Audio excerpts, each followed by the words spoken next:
শয়তান জানে যে আমি একভাবে এক পর্যায়ে মানুষকে ঈমান নষ্ট করতে পারবো না। আস্তে আস্তে মানুষের ঈমানকে বিধ্বংসী করতে হবে। এইভাবে শয়তান মানুষের অন্তরের মধ্যে জানায়া দিল, এইভাবে শয়তান মানুষের অন্তরের মধ্যে গাঁথায়া দিল যে তোমাদের পূর্ববর্তী বাপ দাদারা এই মূর্তিগুলাকে সিজদা করছে, তাদের নিকটে কিছু মানত করছে, তোমরাও মানত করো। কথা বলেন ঠিক কিনা? শয়তান এভাবে লাগায়া দিল যে তোমাদের পূর্ববর্তী মানুষেরা মারা যাওয়ার পরে তাদের কবরকে যায়া, কবরের সামনে যায়া তোমরা এরকম সন্তান খোঁজো, ভালো খারাপের সব কিছু তাদের কাছে চাও। বলে এরকম বিশ্বাস মানুষের মনের মধ্যে, অন্তরের মধ্যে ঢুকায় দিছে, যার কারণে এক সময় দেখা যায় মানুষের সুন্দর ঈমান নামক দৌলতটা শয়তান ছিনায় নিছে। কথা বলেন ঠিক? আজকে হচ্ছে রজব মাসের প্রথম জুমা। বরকতময় 4 মাসের মধ্যে এই একটা মাস যেটা রজব মাস। এই রজব মাসের মধ্যে মূলত আল্লাহ পাক রব্বুল আলামিন এই মাসগুলোকে সম্মানিত করেছেন যাতে করে বান্দা এই মাসগুলোর মধ্যে বেশি বেশি আমল করে এবং আল্লাহ পাক রব্বুল আলামিনের প্রিয় হয়ে যায়। জোরে বলুন সুবহানাল্লাহ। যেমন আল্লাহ নবী সাল্লাল্লাহু আলাইহি ওয়াসাল্লাম রজব মাস আসলে আমাদেরকে দোয়া শিখায় দিয়েছেন। দোয়া বলি কি দোয়া? আল্লাহ নবী সাল্লাল্লাহু আলাইহি ওয়াসাল্লাম যখন রজব মাস শুরু হয়ে যায় দেন সাহাবায়ে কেরামদেরকে বলতেন, এ সাহাবায়ে কেরাম, কুল তোমরা পড়ো, আল্লাহুম্মা বারিক লানা ফি রজব ওয়া শাবান ওয়া বাল্লিগনা রমাদান। আল্লাহ নবী সাল্লাল্লাহু আলাইহি ওয়াসাল্লাম যখন রজব মাস চলে আসতেন তখন সাহাবায়ে কেরামদেরকে বলতেন যে তোমরা পড়ো, আল্লাহুম্মা বারিক লানা ফি রজব ওয়া শাবান ওয়া বাল্লিগনা রমাদান। হে আল্লাহ, আপনি রজব এবং শাবান মাসের মধ্যে আমাকে বরকত দান করে দেন, ওয়া বাল্লিগনা রমাদান, এবং রমজান মাস পর্যন্ত আমার হায়াতকে বৃদ্ধি করে দেন। জোরে বলুন সুবহানাল্লাহ। এই রজব মাসের কথা সম্পর্কে রাসূল করিম সাল্লাল্লাহু আলাইহি ওয়াসাল্লাম হাদিসের মধ্যে বলেন, কোন ব্যক্তি যদি এই রজব মাসের 26 তারিখ তথা 27 তারিখে রোজা রাখে, বলে আল্লাহ পাক রব্বুল আলামিন তার আমল নামার মধ্যে 60 মাসের রোজার সওয়াব লিখা দেয়। সুবহানাল্লাহ। এই রজব মাসকে আল্লাহ পাক রব্বুল আলামিন শাহরুল হারাম করেছেন তথা যুদ্ধ, বিদ্রোহ, পাপাচার, হানাহানি, মারামারি সকল বিষয়গুলো যাতে মানুষ না করে এই জন্য এই মাসগুলোকে হারাম করেছেন। কেন হারাম করেছেন? বলে এই মাসগুলো যেহেতু আল্লাহ পাক রব্বুল আলামিনের কাছে প্রিয়, যাতে করে এই সম্মানিত মাসগুলোর মধ্যে বান্দা আমল করে আল্লাহ পাকের নৈকট্য লাভ করতে পারে, এই জন্য আল্লাহ পাক রব্বুল আলামিন এই মাসগুলোকে দিয়েছেন। পক্ষান্তরে আমরা যখন এই মাসগুলো চলে আসে, ঢাকা শহরের গলিতে গলিতে বিভিন্ন জায়গায় স্থানের মধ্যে দেখা যায় লাল শালু টানানো। কথা বলেন ঠিক না? আমার কথা যদি ভুল হয় তাহলে আপনারা একটু চেক করবেন ঢাকার বিভিন্ন স্থানে, অথবা এর চেয়ে ভালো স্পষ্টভাবে দেখতে পারবেন চট্টগ্রামে গেলে। কারণ যেহেতু আমি পড়াশোনা করছি চট্টগ্রামে, অনেক কিছু দেখার সৌভাগ্য আল্লাহ তাআলা দিয়েছে। চট্টগ্রাম এমন একটা জেলা যেটার মধ্যে আলেমেরও অভাব নাই, মাজার বিভিন্ন নিষিদ্ধ কাজেরও অভাব নাই। তো রজব মাস আসলে এই মাসের মধ্যে বিভিন্ন এলাকায় বিভিন্ন জায়গার মধ্যে লাল শানু ডেগে ডেগে খিচুড়ি পাকা, মাজারের মধ্যে মান্নত করা, মাজারের মধ্যে যাওয়া, মাজারের মধ্যে গিয়ে বাবার কাছে কিছু চাওয়া, এগুলো হয় না? হয় না? আরো জোরে বলেন, হয়?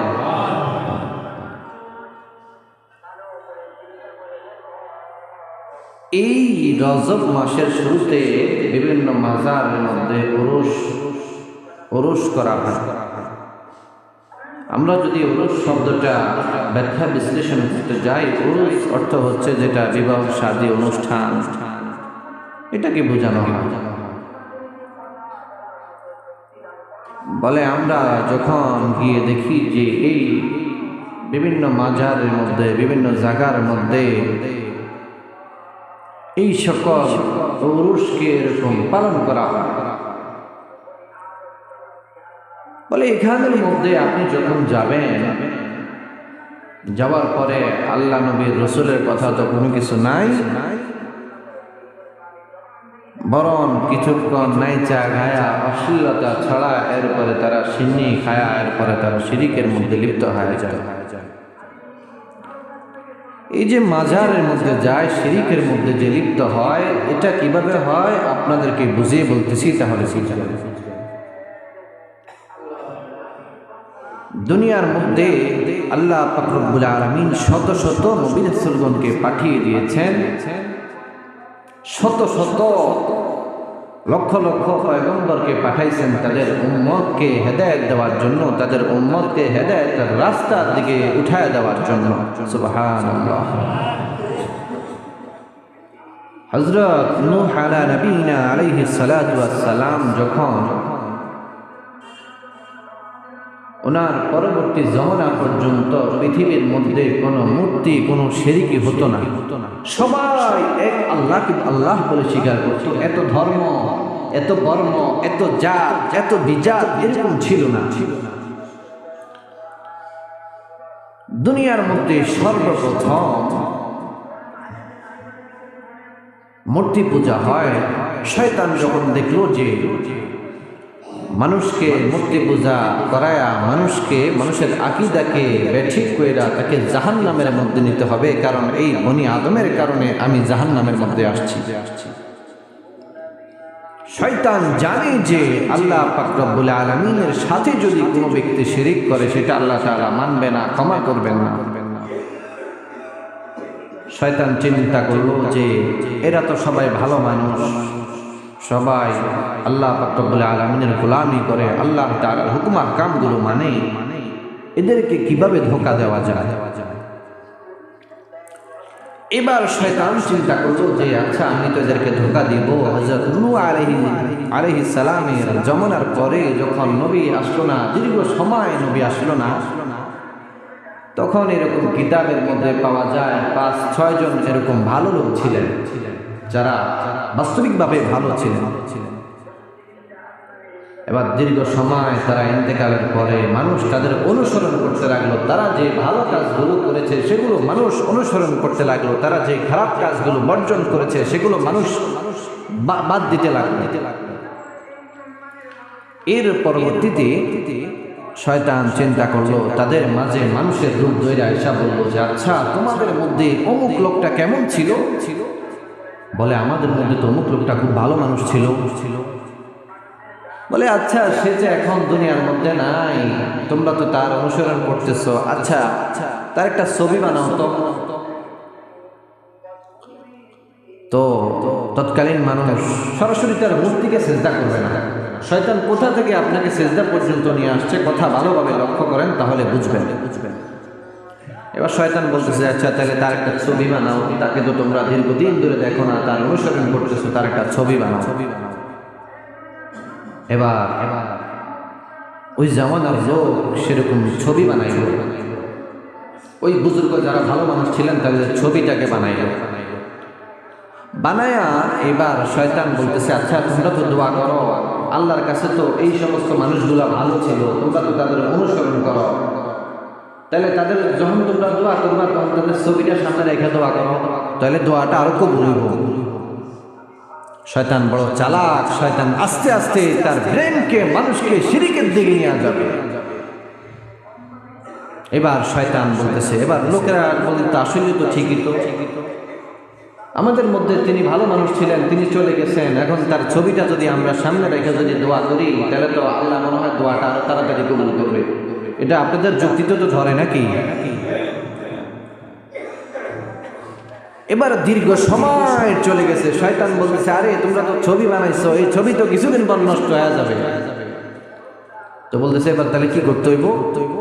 এবার এক কাজ করো, এবার পাথর খোদাই কইরা তাদের যে ছবিটা আছে যাতে নষ্ট না হয়, যাতে এটা ভেঙে না যায়, এটা যাতে বৃষ্টিতে ভিজে না যায়, একটা অবয়ব একটা বানাও।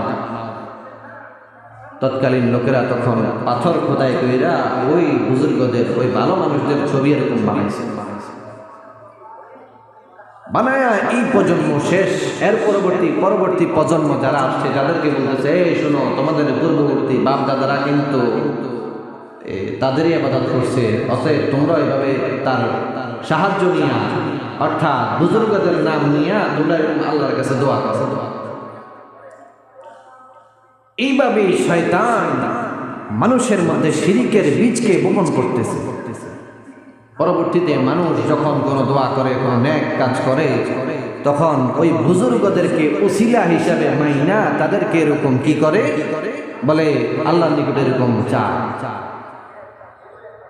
এক পর্যায়ে এরকম হতে হতে বুজুর্গদের সম্মানার্থে আল্লাহকে বাদ দিয়া তারা বুজুর্গকে সেজদা করা শুরু করছে। জোরে বলুন নাউজুবিল্লাহ।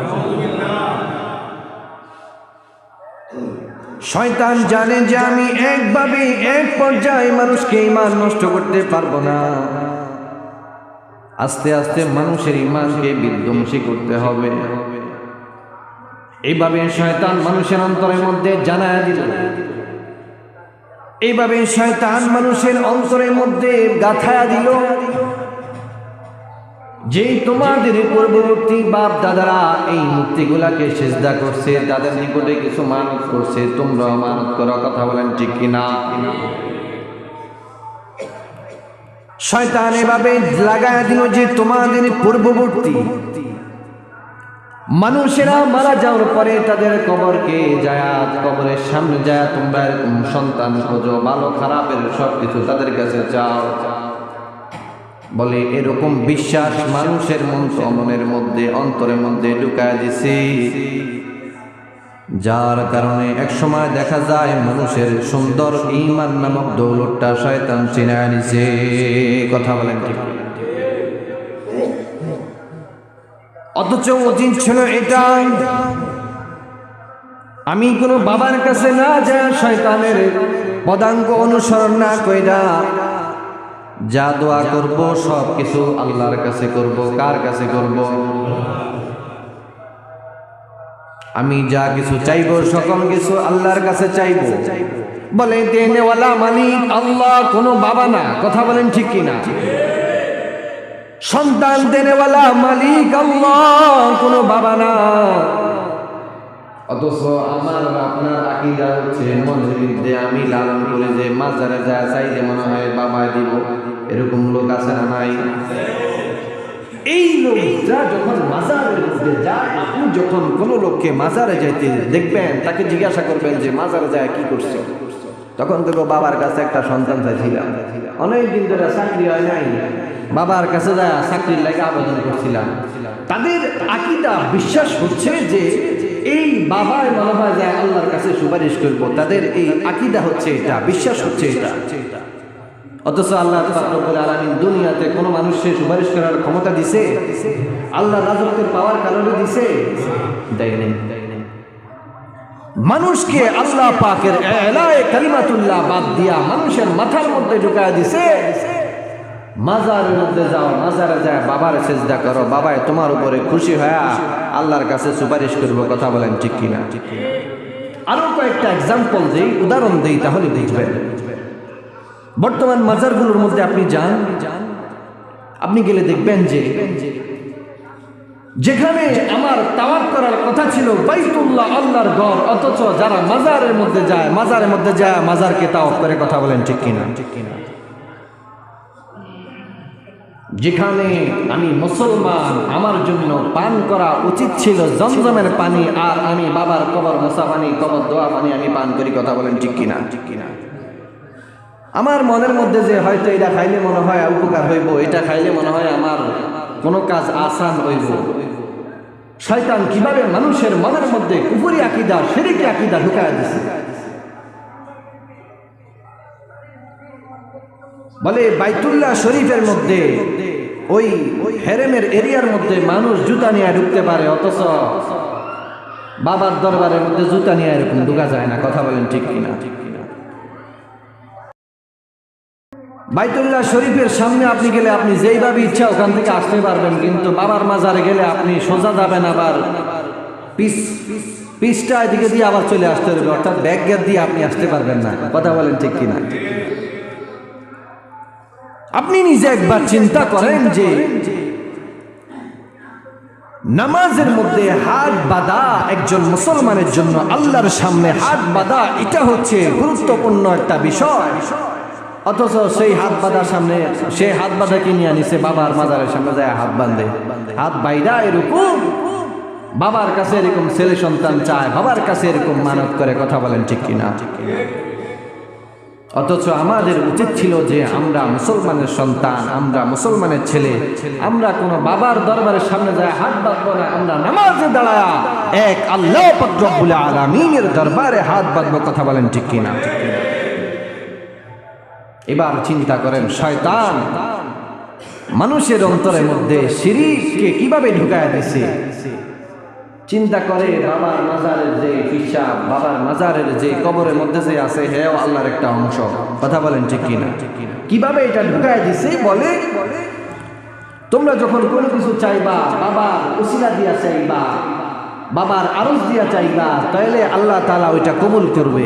অথচ আল্লাহ তাআলা বলে যে আমি আল্লাহ, আমার সুপারিশের ক্ষমতা, কাউকে সন্তান দেওয়া না দেওয়া, কাউকে রিজিক দেওয়া না দেওয়া, এটা সম্পূর্ণ ক্ষমতা আমার। কোনো আমি মানুষকে, কোনো নবীগণকে, হেদায়েতের মালিক কোনো নবীগণকে দেন না, মাত্র আল্লাহ পাক রব্বুল আলামিন নিজের হাতে রাখছেন, কথা বলেন ঠিক কিনা? অথচ যারা বন্ড আছে এরা মাজারে যায়া চিন্তা করে, বাবার কাছে যায়, বাবার মাজারে সিন্নি খিচুড়ি খায়া, নাচ গান গাজা এগুলো খায়া, এরপরে চিন্তা করে নামাজ রোজা রাখবো না, বাবায় সুপারিশ করে দিব, এমনি তোমার জান্নাতে নিয়ে নিব, কথা বলেন ঠিক কিনা? কোনো বাবার ক্ষমতা নাই জান্নাতের মধ্যে নেওয়া। সামনে আমি আয়াতে কারিমা দিয়ে বুঝাইতেছি। এবার আরেকটু আসেন যে মাজারের মধ্যে যে খিচুড়ি, মদ, গাঁজা, আবা, বাবা, কাবা এগুলো যে খাওয়া হয়, এগুলো কোত্থেকে আসছে এটা একটু জানার দরকার আছে না? দুনিয়ার মধ্যে আল্লাহ পাক রব্বুল আলামিন যখন হযরত আদম আলাইহিস সালামকে সৃষ্টি করলেন, আদম আলাইহিস সালামকে সৃষ্টি করার পরে ওনাকে দুই ধরনের ছেলে সন্তান দেওয়া হয়েছে, এক হচ্ছে কালো আর এক হচ্ছে সাদা, মিক্সিং করে দেওয়া হয়েছে। এই দুই ধরনের ছেলেরা, দুই ধরনের সন্তানেরা বাবা আদমের, এরা একদল থাকতো পাহাড়ের মধ্যে, আরেক দল থাকতো এরা জমিনের মধ্যে। পাহাড়ে যারা বাস করত ওদের পুরুষরা ছিল অত্যন্ত সুন্দর আর নারীরা ছিল একটু কালো। আর জমিনের মধ্যে যে সমস্ত লোকেরা থাকতো এদের নারীরা ছিল অত্যন্ত সুন্দর আর পুরুষরা ছিল কালো। এখন শয়তান চিন্তা করলো এদের মধ্যে দুটো ঝামেলা লাগানো দরকার আছে, কথা বলেন ঠিক কিনা? কারণ শয়তান তো চায় যে মানুষের ঈমানকে নষ্ট করে দিবে, মানুষকে জাহান্নামের দিকে নিয়ে নিবে, কথা বলেন ঠিক কিনা? কারণ শয়তান সেই দুনিয়াতে আসার পূর্বে আল্লাহর সাথে ওয়াদা করছে, রব্বি আনজিরনি ইলা ইয়াউমি ইউবাসুন, আল্লাহ আমাকে এমন একটা ক্ষমতা দেন, এমন একটা শক্তি দেন যাতে করে আমি মানুষের রগে রগে শিরায় শিরায় উপশিরায় ঢুকতে পারি। আল্লাহ যা দিয়া দিলাম। শয়তান আরেকটা চাইল যে আল্লাহ রব্বি আনজিরনি ইলা ইয়াউমি ইউবাসুন, বনি আদমের জাতিকে আপনি কিয়ামত পর্যন্ত দুনিয়ার মধ্যে কায়েম রাখবেন। আমিও চাই আমি যাতে কিয়ামত পর্যন্ত দুনিয়ার মধ্যে বেঁচে থাকতে পারি। অতএব আমাকে কিয়ামত পর্যন্ত হায়াত দেন। আল্লাহকে যা দিয়া দিলাম। শয়তান চ্যালেঞ্জ করল যে আল্লাহ এই বনি আদমকে আমি জাহান্নামের মধ্যে নিয়ে ছাড়বো, বলে এই বনি আদমের কারণে আমি চিরস্থায়ী জাহান্নামের তখ্ত গলায় নিয়েছি। আমি বনি আদমকে আমি ওয়াসওয়াসা দিয়া শিরিক করায়া মানুষের মধ্যে কুফরিকে ছড়া দিয়া আমি এই বনি আদমকে জাহান্নামের মধ্যে নিক্ষেপ করব। আল্লাহ কয় না না, পারবি না। যারা আসলে আমার উম্মত, যারা আসলে আমার লোক, এদেরকে তুমি কখনো ওয়াসওয়াসা দিতে পারবে না, এদেরকে কখনো তুমি ঈমান হারা বানাইতে পারবে না। জোরে জোরে বলুন সুবহানাল্লাহ। তো এবার শয়তান চিন্তা করলো যে বনি আদমের দুই দলের মধ্যে বনি আদমের যে সন্তান আছে এদের মধ্যে ঝামেলা লাগাই দেওয়া দরকার। শয়তান এবার চিন্তা করলো যে কিভাবে ঝামেলা লাগানো যায়। এবার শয়তান এক জায়গায় বৈশা বাঁশি বাজাতে লাগলো। বাঁশির সুর শুই না পাহাড়ের লোকেরা চলে আসলো, এত সুন্দর বাঁশি কে বাজায়। পাহাড়ের এবং জমিনের মধ্যে যে লোক আছে এরাও চলে আসছে, এত সুন্দর বাঁশি কে বাজায়। আয়সা চিন্তা করতেছে একটা মানুষ দেখতেছে খুব সুন্দর করে বাঁশি বাজাইতেছে। এবার পাহাড়ের যারা সুদর্শন পুরুষ আছে এরা জমিনের সুদর্শন মহিলাদেরকে দেখে পছন্দ হয়ে গেছে। পছন্দ হইয়া এবার কিছুক্ষণ আলাপচারিতা হওয়ার পরে গান বাদ্য বাজনা মদ্যপান কইরা এবার নারী এবং পুরুষের মধ্যে ঝামেলা লাগাই দিছে। এবার শয়তান চিন্তা করলো কাম তো শেষ, শয়তান এবার সইরা গেছে। এই যে সেখান থেকে যে নারী পুরুষ একত্রিত হয়ে মদ্যপান গাঁজা গান বাদ্য বাজনা করে, এই যে সেখান থেকে যে শয়তান এটা চালু করে দিছে, ওখান থেকে যে এটা শুরু হয়েছে, এটা কি আজও আমাদের মধ্যে বিদ্যমান কিনা বলেন? আমার কথা সবাই বুঝতেছেন? আজও সমাজের মধ্যে দেশের মধ্যে এগুলো হয় কিনা? মাজারের মধ্যে যায় একদল গান বাদ্য বাজনায় থাকে, আরেক দল বাবাকে সিজদা করার মধ্যে থাকে, আরেক দল গাজার মধ্যে খায়া খাজারে পা, এরকম গাজা খায় এরকম খাজারে পা। এরপরে শিরকি কথাবার্তা তো আসি। শিরকি এদের আকীদা কি? এরা এরকম বলে আল্লাহর দণ্ড শুনলে দিয়া আল্লাহ গেছে গায়ে বয়া, রসুলের দন খাজার দিয়া খাজায় বয়া রয়েছে এই দরবারে, কয় কেউ ফিরে না খাজারে তোর দরবারে। কথা বলেন ঠিক কিনা? এখানের মধ্যে আপনি কথাটা লক্ষ্য করেন, এই কথাটা যদি কেউ একবার বলে এবং সে বিশ্বাস করে তার ঈমানটা চলে যাবে। আপনি তো চিন্তা করছেন কথাটা খুব সহজ বইলা ফেলছেন, কিন্তু কথার মর্মর্থ একবার বুঝেন না। আল্লাহর ধন যা রাজত্ব আছে সবকিছু নবীরে দিয়া আল্লাহ গেছে বলে গায়ে হয়ে, অথচ এটা একটা শিরকি কথা। আল্লাহ তাআলা ওয়া হাইয়ুল কাইয়ুম, সব সময় তিনি বিদ্যমান। কিন্তু আমার আকীদা হচ্ছে যে আল্লাহর ধন যত ক্ষমতা আছে সবকিছু নবীরে দিছে, এবার নবী গেছে গায়ে হয়ে, তো নবীর ধন গায়ে দিছে, এটা দিছে খাজা বাবারে। এবার খাজা বাবার দরবারে যায় গাজা খায়া টান দিয়া শটান কইরা এবার কুফরি কথাবার্তা যত অশ্লীলতা আছে এগুলো সমাজের মধ্যে হয় কি হয় না? হয়। এরপরে আপনি মাজারে যাবেন, মাজারে যায়া বলতেছে যে বাবার শিফা খাবে। শিফাটা কি? বাবা 1 বছর 2 বছর 5 বছর 10 বছর গোসল করে না। এই গোসলের যে পানি আছে বাবা বছরে বার্ষিক মাহফিলের আগে একদিন গোসল করে, গোসল কইরা এই গোসলের যে বরকত পানি আছে ওই বরকতের পানি খিচুড়ির মধ্যে দেয়, যেই খিচুড়ি সবাই এরকম ভাবে ফজিলত মনে কইরা, শেফা মনে কইরা, রোগ মুক্তি মনে কইরা খায়। কথা বলেন ঠিক কিনা? আমার কথা যদি বিশ্বাস না হয়, আপনার একটা কিতাব আছে আমাদের মিশকাত জামাতের মধ্যে পড়া, কিতাবের নাম হচ্ছে ফিরাকে বাতিলা। যত বাতিল ফেরকা, ফেরকা মানে হচ্ছে দল, যত বাতিল দল আছে, এটা বাংলাও পাওয়া যায়, আপনারা পড়বেন।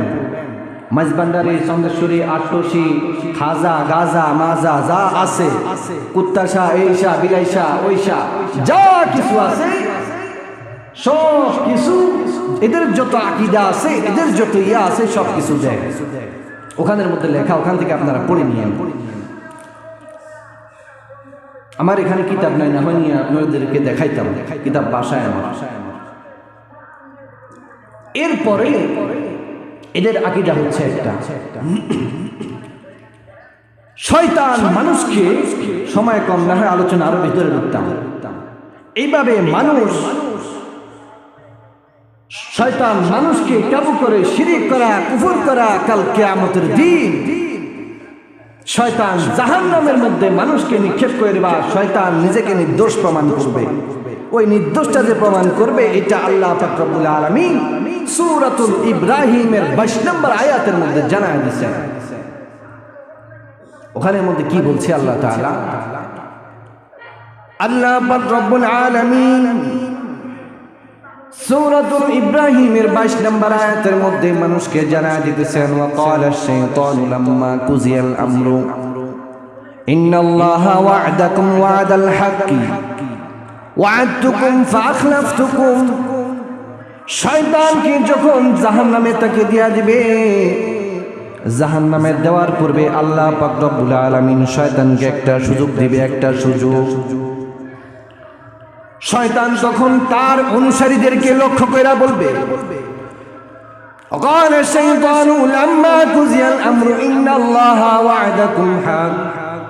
হে আমার অনুসারীরা, হে আমার যারা আমাকে অনুসরণ করছো, ইন্নাল্লাহা ওয়া'দাকুম ওয়া'দাল হক, নিশ্চয়ই আল্লাহ পাক রব্বুল আলামিন তোমাদের সাথে যে ওয়াদা করছে, ওই ওয়াদা সম্পূর্ণ সত্য। জোরে বলুন সুবহানাল্লাহ।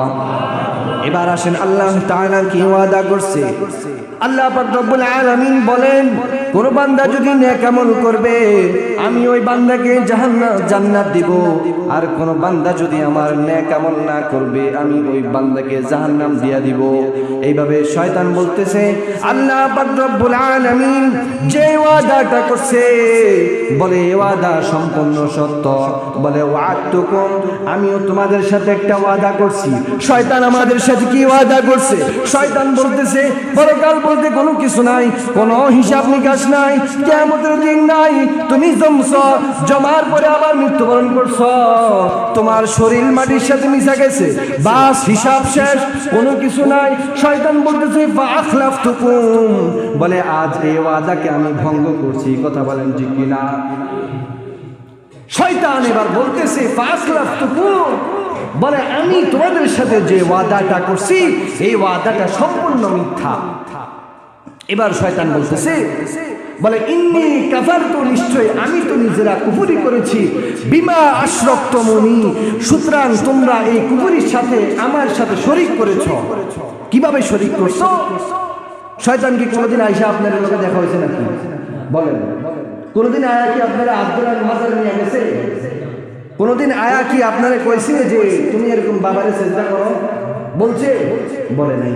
কিন্তু আপনার অন্তরের মধ্যে শয়তান এই বীজকে বপন করে দিয়েছে, যার কারণে শয়তানের সাথে সাথে আপনি আল্লাহ পাক রব্বুল আলামিনকে শিরিক করেছেন, ওনার সাথে আল্লাহ তাআলার সাথে শয়তানকে শরীক করেছেন, যার কারণে আজ আপনি এরকম জাহান্নামী হয়ে গেছেন। কথা বলেন ঠিক কিনা? এবার শয়তান বলতেছে, ফালা তালুমুনি ওয়ালুমু আনফুসাকুম, তোমরা আজ এই কঠিন দিনে আমাকে দোষারোপ করো না। ওয়ালুমু আনফুসাকুম, বরং তোমরা নিজেরা নিজেদেরকে দোষারোপ করো। বলে মা আনা বিমুসরিকিয়া, ইন্নী কাফারতু বিমা আশরাকতুমুনি, আজকে এই কঠিন দিনে আমিও তোমাদের কোনো উপকার করতে পারবো না, তোমরাও আমার কোনো উপকার করতে পারবে না। বলে ইন্না যালিমিনা লাহুম আযাবুন আলীম, নিশ্চয়ই যারা জালেম, যারা সীমালঙ্ঘনকারী, এদের জন্য রয়েছে কঠিন শাস্তি। কথা বলুন ঠিক কিনা? এইভাবে আল্লাহ পাক রব্বুল আলামিন কোরআনে কারীমের মধ্যে শয়তানের চক্রান্তকে এরকম জানায় দিয়েছেন। আল্লাহ পাক জানেন যে মানুষ দুনিয়ার মধ্যে আইসা পথভ্রষ্ট হবে এবং শয়তান মানুষকে পথভ্রষ্ট করার জন্য চেষ্টা করবে। এরপরে আল্লাহ পাক রব্বুল আলামিন শয়তান কিয়ামতের দিন কি কথা বলবেন, কি ভাষণ দিবেন, সব কিছু কোরআনের মধ্যে স্পষ্ট হয়ে গেছে।